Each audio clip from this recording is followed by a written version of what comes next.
Hello students, good morning. आपकी पढ़ाई online के माध्यम से वीडियो और जूम ऐप के माध्यम से चल रही है। अच्छी बात है और आप इसी रफ्तार से आगे बढ़ते रहिए, ऐसा हम आशा करते हैं। कल हम लोगों ने सिंपल सेंटेंस को समाप्त किया था। सिंपल सेंटेंस में नाम, infinitive, gerund, participle, nominative, absolute, phrase in A position, adjective, adverb, preposition की सहायता से सिंपल सेंटेंस बनाना। सिंपल सेंटेंस के निर्माण के बाद जो दूसरा सेंटेंस आता है उसे कॉम्प्लेक्स सेंटेंस हम कहते हैं। कॉम्प्लेक्स सेंटेंस, सिंपल सेंटेंस आप जानते हैं कि सिंगल क्लास सेंटेंस होता है, इसमें एक ही क्लास होता था। कॉम्प्लेक्स सेंटेंस में कम से कम दो क्लास होता है, एक प्रिंसिपल क्लास, दूसरा सबऑर्डिनेट क्लास होता है। सबऑर्डिनेट क्लास को हम डिपेंडेंट क्लास भी कहते हैं, क्योंकि सबऑर्डिनेट क्लास प्रिंसिपल क्लास पर डिपेंड करता है। सबऑर्डिनेट क्लास का अलग से अपना स्वतंत्र कोई अस्तित्व नहीं होता है। जब वह प्रिंसिपल क्लास से जुड़ता है तभी वो सबऑर्डिनेट क्लास कहलाता है। हालांकि कंपाउंड सेंटेंस में भी दो क्लास होते हैं, उसमें प्रिंसिपल क्लास होता है और कोऑर्डिनेटिंग क्लास होता है। को मीन्स इक्वल होता है, दोनों इक्वल ऑर्डर के हो जाते हैं, इसलिए उसमें दोनों प्रिंसिपल क्लास हो जाते हैं। लेकिन कॉम्प्लेक्स सेंटेंस में एक प्रिंसिपल क्लास और एक सबऑर्डिनेट क्लास और डिपेंडेंट क्लास बनता है। तो सबऑर्डिनेट क्लास के तीन पार्ट होते हैं। First part adjective class, second adverb class, third noun class. ये तीन क्लास को हम सीखेंगे और इनकी सहायता से कॉम्प्लेक्स सेंटेंस का निर्माण करेंगे। तो पहला लेते हैं adjective class. Adjective class qualifies the noun or pronoun which is in principal class. Adjective class does the work of an adjective.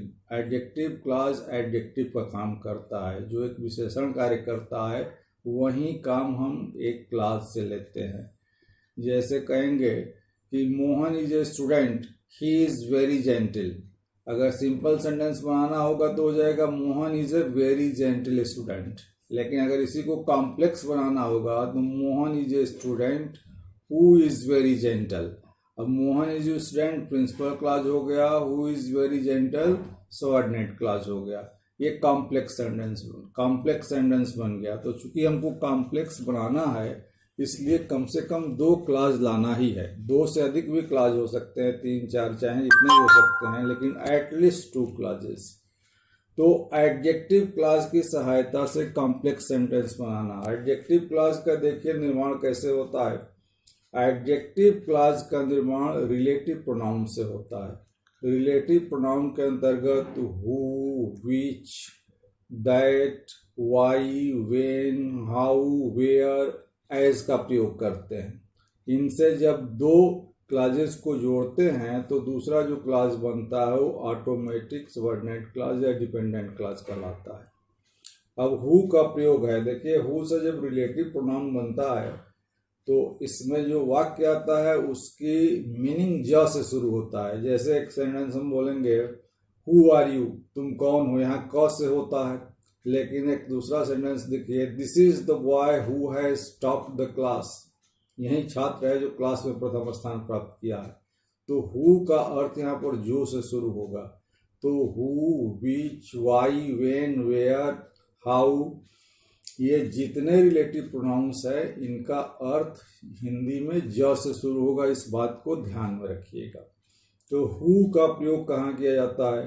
Who का प्रयोग मुख्य रूप से व्यक्ति के लिए किया जाता है। विच का प्रयोग निर्जीव और जानवरों के लिए किया जाता है। वाई का प्रयोग रीजन और काज के बाद किया जाता है। वेयर का प्रयोग किसी प्लेस के बाद करते हैं, प्लेस के लिए वेयर का प्रयोग करते हैं। सच और सेम के बाद एज का प्रयोग करते हैं। तो बच्चों हु का प्रयोग जैसे कुछ सेंटेंसेस लेंगे, जैसे I have read Shakespeare, he is a great dramatist. अब दोनों को जोड़कर कॉम्प्लेक्स सेंटेंस बनाएंगे तो एडजेक्टिव क्लास का प्रयोग करना पड़ेगा। I have read Shakespeare who is a great dramatist. अब हु से जोड़ दीजिए, शेक्सपियर व्यक्ति है, इसलिए सीधे किसका प्रयोग करेंगे, हु का प्रयोग करेंगे।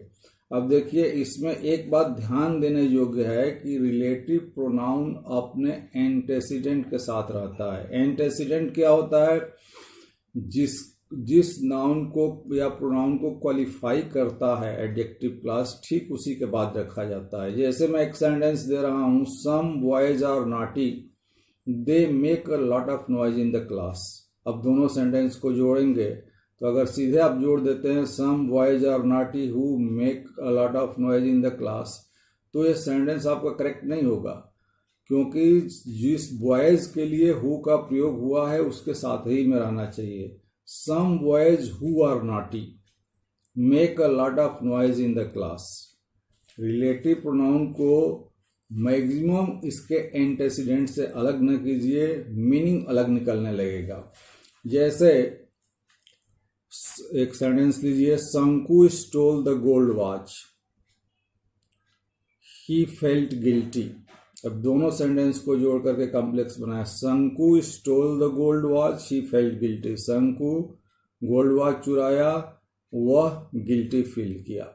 अब इनको जोड़ना होगा, दोनों में एक ही करता है, तो लास्ट शंकु को पहले लिखिए, शंकु who stole the gold watch felt guilty. शंकु के साथ ही हु का प्रयोग कीजिए, शंकु who stole the gold watch felt guilty, या शंकु felt guilty who stole the gold watch. इस तरह से अगर जोड़ेंगे तो सेंटेंस इनकरेक्ट हो जाएगा, क्योंकि गिल्टी के बाद, ये गोल्ड वॉच के बाद हु आ रहा है, जबकि हु शंकु के लिए प्रयोग किया जा रहा है। तो हु या विच जिसके लिए प्रयोग किया जाए, ठीक उसके तुरंत बाद रखेंगे। जैसे कहा जाएगा, a man cheated me yesterday he was arrested by police. A man cheated me yesterday he was arrested by police. तो अगर सीधे इसको जोड़ देंगे, a man cheated me yesterday who was arrested by police, तो यहाँ हु किसके बाद आ रहा है, ये स्टरडे के बाद आ रहा है, जो कि इनकरेक्ट हो जाएगा। तो ऐसी व्यवस्था कीजिए कि हु मैन के बाद आ जाए। तो ए मैन को यहाँ पर दे मैन बना लीजिए, क्योंकि रिलेटिव प्रोनाउन के पहले आने वाले शब्द के साथ डेफिनेट आर्टिकल का प्रयोग करते हैं। The man who cheated me yesterday was arrested by police. The man who cheated me yesterday was arrested by police, ये आपका करेक्ट कॉम्प्लेक्स सेंटेंस बन गया। तो हु का प्रयोग, जैसे हिंदी में समझिए, अगर कहना होगा कि जो छात्र विनयशील होता है वह सफल होता है, तो जो छात्र हु स्टूडेंट से नहीं शुरू करेंगे। The student who is polite is successful. The student who is polite is successful. जैसे कहना होगा कि ईश्वर उन्हीं की सहायता करता है जो स्वयं अपनी सहायता करते हैं। God helps those who help themselves.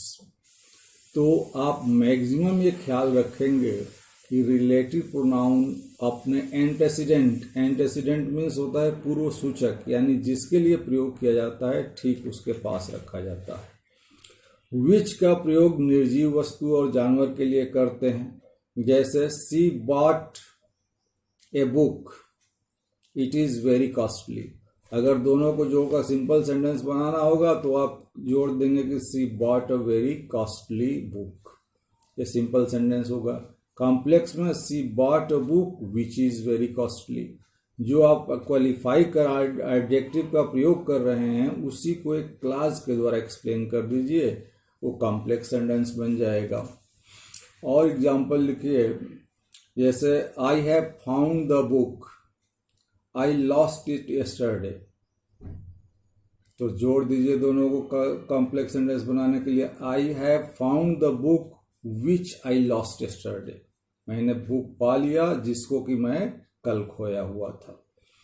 जैसे और सेंटेंसेस लीजिए, Mahesh has a dog it is faithful.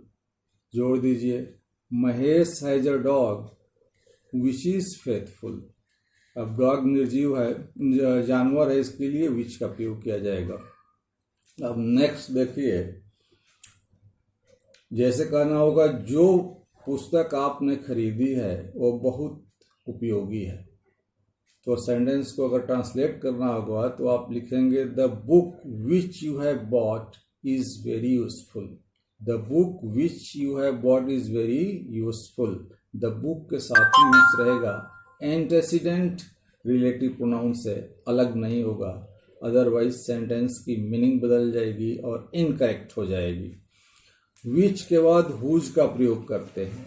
Whose का प्रयोग व्यक्ति, निर्जीव, सजीव, जानवर सबके लिए होता है। जैसे एग्जाम्पल लीजिए, I know Mahesh his father is a doctor. दोनों को जोड़ दीजिए, I know Mahesh whose father is a doctor. मैं महेश को जानता हूँ जिसके फादर डॉक्टर हैं। जैसे he made a triangle its two sides are equal.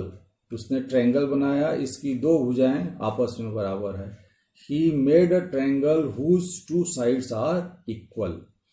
तो हुज का प्रयोग आप जानवर के लिए भी कर सकते हैं।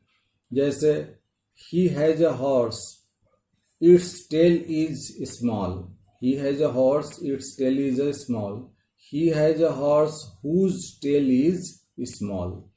तो whose का प्रयोग आप व्यक्ति, वस्तु और जानवर तीनों के लिए कर सकते हैं। whose के बाद अब that का प्रयोग आता है। देखिए that का प्रयोग स्पेशली आप सुपरलेटिव एडजेक्टिव के बाद करते हैं और इंडेफिनिट प्रोनाउंस के बाद करते हैं। इंडेफिनिट प्रोनाउंस जैसे something, nothing, anything, everything, all, anybody, nobody, इनके बाद मुख्य रूप से रिलेटिव प्रोनाउन दैट का प्रयोग किया जाता है। जैसे शेक्सपियर ने लिखा है, all that glitters is not gold. सब कुछ जो चमकता है सोना नहीं होता है। जैसे चमकने वाली सभी वस्तु सोना नहीं होती है। अगर सिंपल सेंटेंस में कहना होगा तो हम कह देंगे all the glittering things are not gold. लेकिन अगर कॉम्प्लेक्स सेंटेंस में बनाना होगा तो all that glitters is not gold. और एग्जाम्पल बता रहा हूँ, जैसे have you something I want to eat. अब दोनों को जोड़कर कॉम्प्लेक्स बनाना है एडजेक्टिव क्लास से। तो have you something that I may eat. अब आई वांट टू को हटा दीजिए। देखिए कुछ शब्द को हटाना पड़े, कुछ जोड़ना पड़े जिससे हमारा सेंटेंस करेक्ट हो, तो इसको हम करेंगे। Have you something that I may eat. अब दैट इसलिए जोड़े हैं कि समथिंग इंडेफिनिट प्रोनाउन है। तो इस तरह से इंडेफिनिट प्रोनाउंस के बाद, सुपरलेटिव्स के बाद हम दैट का प्रयोग कर सकते हैं। जैसे I can do something for you, this is the best. दोनों को जोड़िए, this is the best that I can do for you. अब समथिंग हट जाएगा क्योंकि वो दैट में ही इंक्लूड हो गया है। तो इस प्रकार रिलेटिव प्रोनाउन दैट का प्रयोग किए जाते हैं।